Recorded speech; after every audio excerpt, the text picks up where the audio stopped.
kita masuk ke sesi ngobrol game bareng Mas Eko. Mas, pertanyaan pertama nih yang paling penting. Apa sih tujuan dan inti dari program-program Ludenara?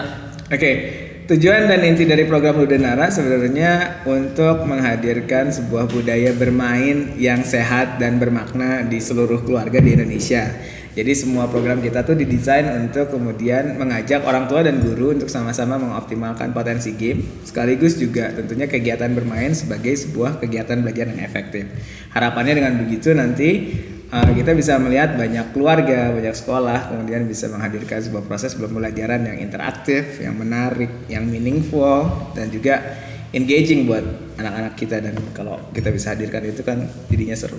Terus kenapa harus game? Kenapa nggak belajar akademis biasa yang baca, yang nulis, yang ngafalin? Kenapa games gitu? Ini mungkin hal yang menarik. Ini pertanyaan yang juga sangat menarik. Game saat ini merupakan sebuah media yang sangat-sangat luar biasa sebenarnya. Tapi tidak bisa dipungkiri kita juga punya banyak stigma negatif terkait game. Nah, cuma ada fakta yang mungkin sangat menarik yang juga mesti kita eksplorasi. Satu, industri game ini saat ini nilainya lebih dari 130 billion US dollar. 130 billion US dollar ya? Ya, lebih dari itu. Nah, tidak ada industri hiburan atau media lain yang bisa menyaingi nilai tersebut saat ini. Yang artinya bahwa hampir sangat sulit untuk anak-anak kita tidak terekspos terhadap media ini. Ya, kebayang 130 billion lebih. Marketing budgetnya itu segimana? Nah ya, itu kan luar biasa. Iya, nggak mungkin bisa dihindari kayaknya itu. Susah sekali.